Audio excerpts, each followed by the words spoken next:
Okay, let's get into this. Today, we're diving into something truly unexpected. Yeah. Crafting your own stone. Your own stone. Seriously. Seriously, imagine like combining really simple everyday ingredients, stuff you might even have around, Okay. and making a material that's, as hard as rock right there at home. Right. Okay. That sounds, it sounds a bit like alchemy or something. Exactly. And it's funny you say that. We're actually looking at this hands-on guide. It's called The Alchemist's Stone. Ah, okay. Makes sense. It's by Martin Strade. And it explores how you can create these rock-like materials using principles that, yeah, they feel ancient, but it's powered by modern science. Ancient principles, modern science. I like that blend. You too. And the guide, it kind of connects this whole idea back to, our distant past, thinking about the first people, Stone Age folks. Like stone man and stone woman, as the guide puts it. Learning to work with nature, right, to survive, to build using just what was around them. So this guide takes that fundamental idea of making stuff from nature and gives it this modern, accessible DIY spin. A DIY stone recipe. Got it.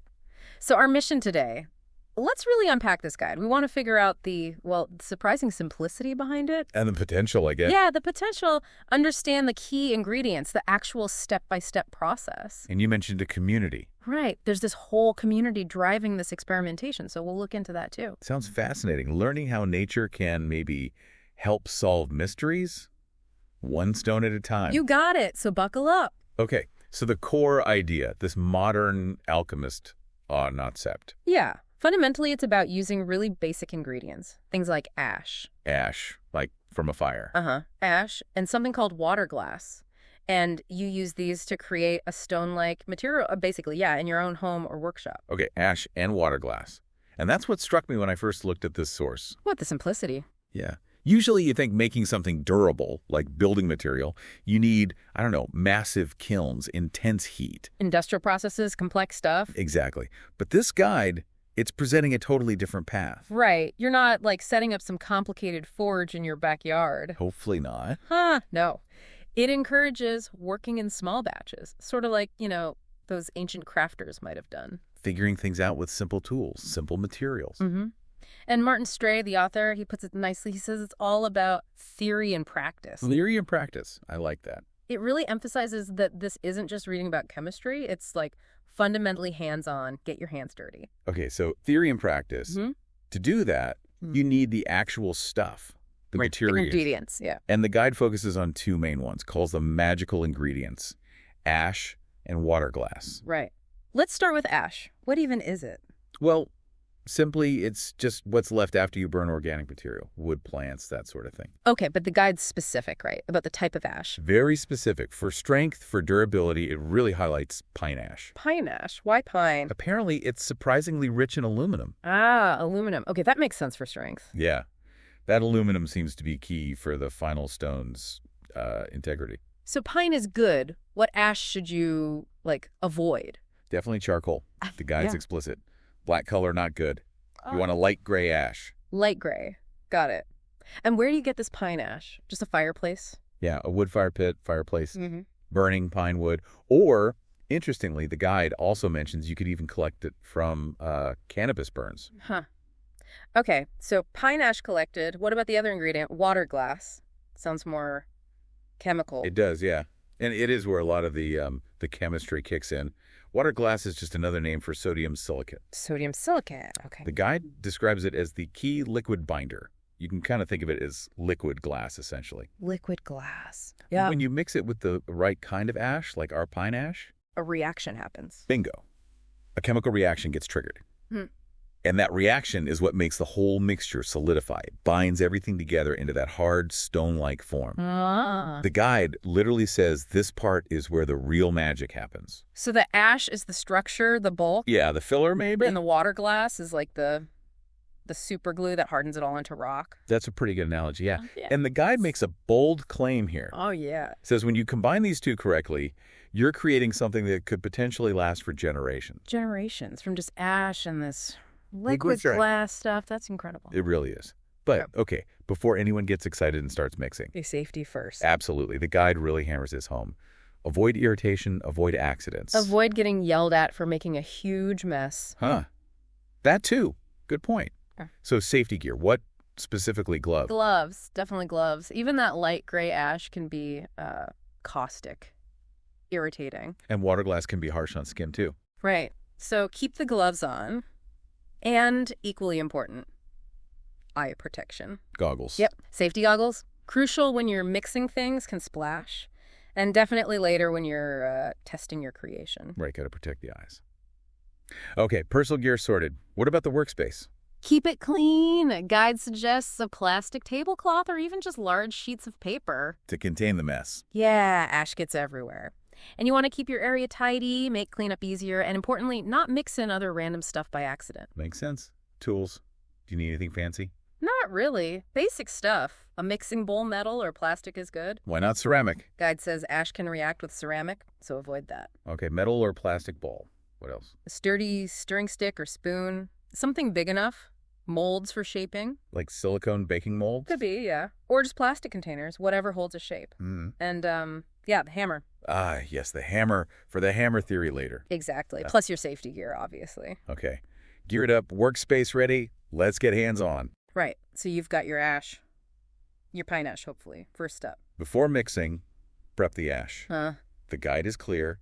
You need to sift it. Sift it. Like flour. Yeah, through a fine mesh screen. This gets rid of any, large unburned bits, charcoal chunks. It makes it consistent. Exactly. Ensures a smooth, consistent mixture. Apparently, that consistency really matters for the final result. Okay, sifting done. Smooth ash. Now, mixing with the water glass. Is there a ratio? Yeah, it gives a starting point. Recommends roughly equal parts. So 1-to-1 ash to water glass by volume, maybe. Mix slowly. Slowly, carefully. And you're looking for a specific consistency. What's the target? What should it feel like? The guide compares it to pizza dough. Pizza dough. Okay, I can picture that. Yeah. Moldable, but firm. Not too dry. Crumbles. But not too wet and floppy either. And if the mix is off, Too thick. add a tiny bit more water glass. Too wet. Add a bit more sifted ash. You just kind of adjust it by feel until you get that nice workable dough. Pizza dough stone. Love it. Okay, mix is right. Time to shape it. Yep. And this is where you can get creative. Use those molds, silicone, plastic tubs. Or just shape it by hand. Totally. The guide encourages creativity, make simple blocks, maybe tablets like old clay tablets or even little figurines, whatever you want. And while you're shaping, can you add stuff? Oh, yeah. The guide definitely encourages experimenting with additives during this molding stage. Like what kind of things? It gives examples. Honey, apparently, can make for a smoother texture. Okay. Coffee grounds for a darker color. Okay. Or things like iron oxide rust powder, basically, or copper oxide for different colors. Reds, greens. Wow. So you can make colorful, textured stones? The guide says the possibilities are, quote, endless. That sounds like fun. A whole artistic side to it. Definitely. Okay, so it's shaped. Maybe you added coffee or honey. What's next? Does it just harden? Well, yes, but it's a process. It's called curing. This is the crucial phase where that chemical bond between the water glass and ash really sets and hardens the material. Where do you cure it? Just leave it on the counter. Needs a warm, dry location. Put your shaped stone somewhere like that to cure properly. How long does curing take? Is it quick? Like overnight? Ah, here's where it gets interesting. The guide says it can take days. Or you can speed it up using a low-heat oven, like really low, around 200 Fahrenheit, 90-ish Celsius. Okay, so oven baking your stone. Kinda, yeah.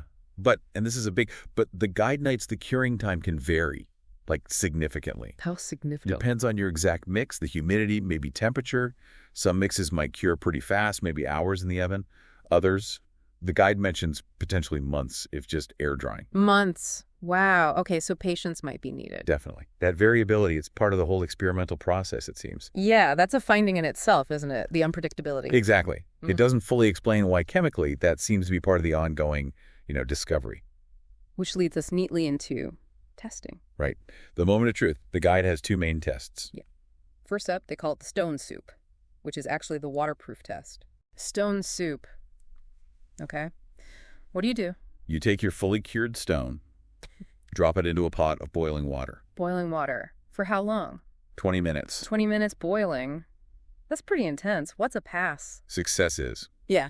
Your stone stays intact, doesn't crumble, doesn't dissolve, doesn't fall apart. Okay. If it passes that. You've made a truly waterproof, durable stone. The guide suggests it could last for generations. It's a real benchmark for durability. Wow. That's a serious test. Okay, and the other one, the hammer one. Right. Hammer theory. Simple name. Simple concept. You hit the stone with a hammer, see how it holds up? Ouch. And what if it smashes, cracks? Is that failure? Not according to the guide. It explicitly says cracking is just part of the learning process. Ah, okay. Less pressure then. Exactly. The goal isn't necessarily perfection first time. It's about testing, see what happens, learning from it. Makes sense. And it strongly encourages you to record your results. Maybe even video the hammer test and then share it. Videoing the hammer smash. Yeah, I can see that being useful. And maybe a bit satisfying too. Could be. And that sharing part that connects to something bigger, right? This isn't just you alone in your shed. Right. The guide brings in this whole community aspect. Yeah. It introduces the Natron Theory community. Natron Theory, what is that exactly? It's described as this global network. Scientists, hobbyists, makers, artists, all sorts. It's open source, grassroots. And the name, Natron Theory. Coined by Martin Strade, the author of the guide we're digging into. He, along with others like Marcell Foti, they're basically leading this charge. And what's their goal? What's the theory about?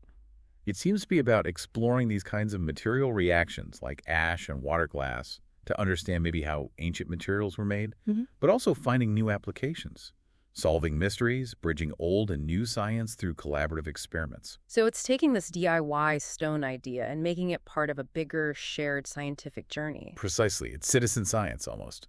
Experimental science made really accessible. That's cool. And the guide mentions sponsorship. Yeah. Which was surprising. The Natron Theory project apparently got a year's sponsorship from a farming organization called Cool Hot Sauce. Cool Hot Sauce. That's unexpected for stone theory. Totally unexpected. But they're described as, like, forward-thinking. And part of that sponsorship involves a plan for a public education center. Where? In Thailand. Thailand. Wow. What's the idea for the center? The plan is for it to be dedicated specifically to experimenting with Natron Theory in the elements, outdoors presumably, integrating it with the natural environment there. That sounds incredible, like a real-world lab for this stuff. Yeah, it really shows how a seemingly simple, hands-on idea can blossom into this global thing driven by a dedicated community. It really does. Amazing. So let's pull back a bit. We've gone through the process, the community. Why should you, the listener, care about mixing ash and water glass? What's the takeaway? Well, I think this whole DIY stone making thing, as laid out in the Alchemist stone, it connects you to some really fundamental stuff. Like what? It's a very direct, hands-on way to understand basic material science. And the power of symbol chemistry you can actually do at home. Yeah, it demystifies it a bit. And it connects that ancient wisdom. You know how people used natural materials to build and survive with modern understanding? It bridges that gap. Right. It really underlines the value of learning by doing. Exactly. You're not just reading about polymers or binders. You're mixing, molding, testing, seeing materials transform right in front of you. And there's that creative angle, too. The potential for innovation, even on a small scale. Making unique objects. Totally. So it's like an invitation, a journey of discovery you can actually go on yourself, learning these basic principles. And maybe even joining that wider conversation, that Natron Theory community, sharing your own pizza dough stone results. Or hammer smashes. Yeah, hammer smashes, yeah. It really is quite something. So wrapping up, we've kind of gone from thinking about, Stone Age people. Yeah, to mixing ash and water glass in a bowl in your kitchen. Boiling it, hitting it with a hammer. And discovering this global community, the Natron Theory. It's been a pretty wild ride, actually. Yeah, a surprising deep dive into how really simple ingredients can become durable, stone-like stuff through a process that's, well, pretty accessible. And it keeps coming back to that core idea, doesn't it? Theory and practice. Blending that old wisdom with new science. Showing how powerful results can emerge from basic materials if you know how to combine them. That whole spirit of just trying things, experimenting, testing, learning from failures. And sharing it. That seems really key to this project and the community around it. It's not about instant perfection. No, it's about the process, the discovery, the potential. It is. And it definitely leaves you with a question to chew on, doesn't it? Yeah. What's that? Well, if you can make stone from ash, what other mysteries could the natural world help us figure out? Maybe just one simple experiment at a time. The guide suggests the possibilities are endless. And with every try, every test, you're not just making a stone. You're building something else. Maybe. Building a legacy of discovery, perhaps. Your own small contribution.